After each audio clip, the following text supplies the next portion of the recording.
طور پر مال فہ ہے، جو جہاد سے مال حاصل ہوتا ہے اس کی دو ہی صورتیں ہیں، ایک مال غنیمت ہے اور ایک مال فہ ہے۔ مال غنیمت وہ ہوتا ہے جس سے کفار سے لڑا جائے، لڑائی ہو اور ان کا مال جو ہاتھ آئے اسے مال غنیمت کہا جاتا ہے۔ مال فہ ہے جو بغیر لڑائی کے، بغیر کوشش کے بندہ وہاں پہنچتا ہے، لڑائی نہیں ہوتی اور وہ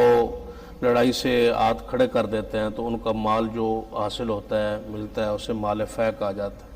تو باغ فدق جو ہے یہ ایک پورا فدق علاقہ ہے اور ایک پوری ریاست کا نام ہے۔ یہ چھوٹا سا ایک باغ نہیں ہے، بعض دونوں کو تصور ہے کہ چھوٹا سا کوئی باغ کا مسئلہ ہے، ہم یہ بھی ادھر دیکھا تھا ہاں تو وہ سارا مال فہ ہے۔ اور مال فہ جو ہے اس کی تقسیم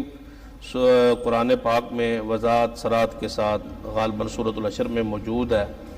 کہ وہ اللہ اس کے رسول کے لیے ہے، وہ آپ کے رسول اللہ صلی اللہ علیہ وسلم کے رشتہ داروں کے لیے ہے، پھر یتامہ اور مساکینوں کے لیے ہے، مہاجرین جو فقراء ہیں ان کے لیے ہے، پھر انصار کے لیے ہے۔ تو وہ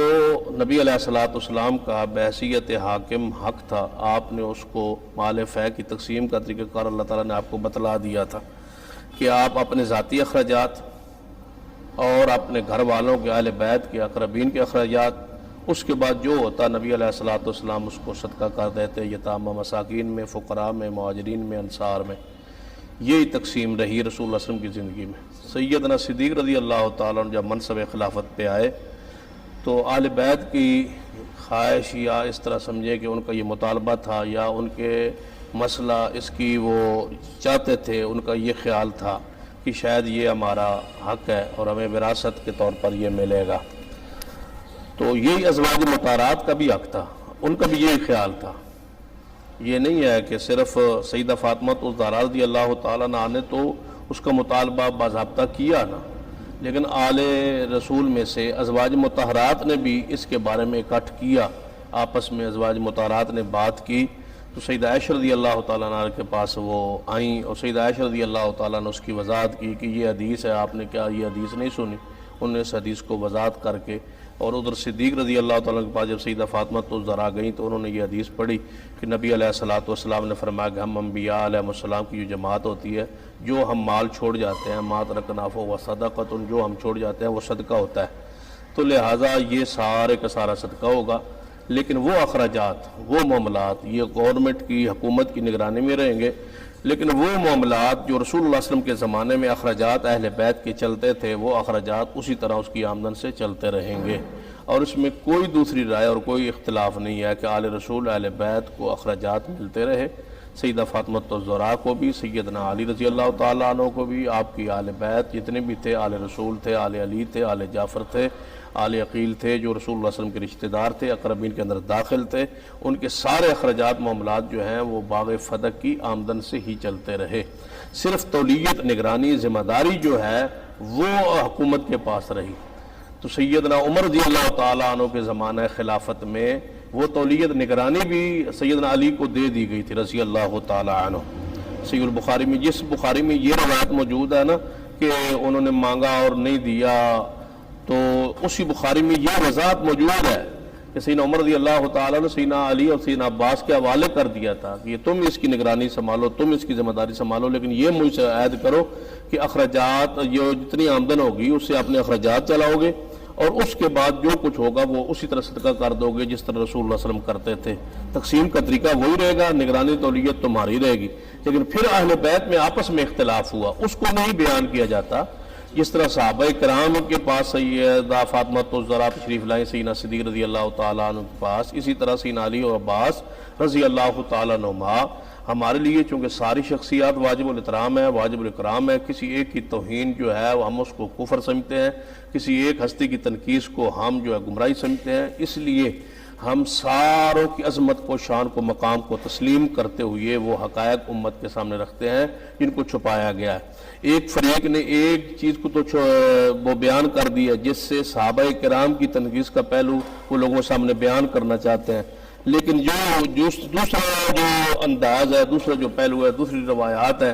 جو اس اہل بیت کے حوالے سے اس کو جان بوجھ کے بیان نہیں کیا جاتا، اس لیے کہ ان سے وہ یعنی کہ ایک تنقیص کا پہلو سامنے لوگوں کے آنے کا امکان ہے۔ تو لیکن یہاں آگے ہم اس کی تعویل کرتے ہیں وہ کہ صحابہ اکرام رضوان اللہ جو نے یہ اصل میں یہ صورتحال تھی، یہ مقام تھا، یہ عظمت تھی، یہ ان کی عظمت ہے، وہ احادیث کے سامنے بیان کرتے ہیں، تو آل رسول اہل بیت کی عظمت کو بھی اسی طرح محفوظ ہے، اسی طرح بچایا جا سکتا ہے کہ ان کے آپس کے اختلافات جو مشاجرات ہیں اس پر ان کوئی یعنی کسی پر یعنی کہ حرف تنقید لے آنا جو ہے وہ جرم ہے، یا اہل سنت کا عقیدہ ہی نہیں ہے۔ تو ہمارا یہ عقیدہ ہے کہ سیدنا صدیق بھی واجب الاحترام ہے، سیدنا عمر بھی، سیدنا عثمان بھی، شیر خدا رضی اللہ تعالیٰ عنہ بھی،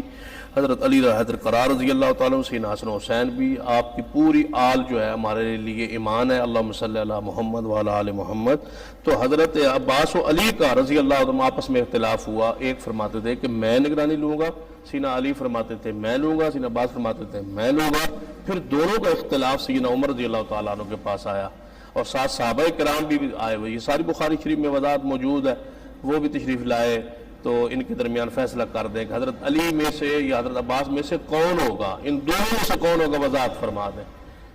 تو حضرت عمر رضی اللہ تعالیٰ عنہ نے بڑی وضاحت فرمائی، آپ نے فرمایا کہ سیدنا صدیق کا فیصلہ ٹھیک تھا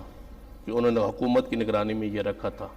اور اہل بیت کے خرچات پورے ہوتے تھے، آج میں نے تمہیں دے دیا اور پھر تمہارا آپس کا اختلاف ہو گیا، تو لہٰذا میں وہی صورتحال اس کو بحال کرتا ہوں جو صدیق رضی اللہ تعالیٰ عنہ کا فیصلہ تھا، آپ یہ اخراجات چلتے رہیں گے لیکن یہ حکومت کی نگرانی میں رہے گا۔ سیدنا عثمان کے زمانہ خلافت میں بھی ایسے ہی رہا، سیدنا علی کے زمانہ خلافت میں بھی ایسا رہا، سیدنا حسن بن علی رضی اللہ عنہ کے زمانہ خلافت میں ایسا ہی رہا، نگرانی تولیت پھر چونکہ حضرت اہل بیت خود حکمرانی پر آ گئے حضرت علی رضی اللہ عنہ، پھر سیدنا حسن رضی اللہ تعالیٰ عنہ، اس کے بعد سیدنا حسین، اس کے بعد سیدنا زین العابدین، یہ حکمرانی کے حوالے سے تو نہیں ہے لیکن تولیت نگرانی پھر انہی کی رہی، 200 سال تک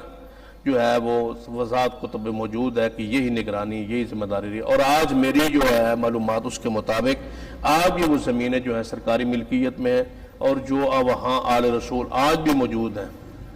آل جعفر موجود ہیں، آل عقیل موجود ہیں، آل حسن موجود ہیں، آل حسین موجود ہیں، ان کے اخراجات، ان کی آمدن کا ایک حصہ آج بھی اہل بیت کو وہاں دیا جاتا ہے جو ان کی اولاد موجود ہے۔ تو یعنی آج تک یہی سلسلہ موجود ہے جو رسول اللہ صلی اللہ علیہ وسلم سے شروع ہوا ہے۔ لوگوں نے غلط فہمیاں پھیلا دی ہیں، صحابہ کرام کا، اہل بیت کا آپس میں توڑ بیان کرنے کے لیے، اختلاف بیان کرنے کے لیے، افتراق بیان کرنے کے لیے، قرآن نصوص کا انکار کے لیے کہ رحماء بینہم، وہ آپس میں مہربان تھے۔ اللہ تعالیٰ ان پر رحمت نازل فرمائے، اللہ تعالیٰ ہمیں ان کے قدموں سے اٹھنے کی ساتھ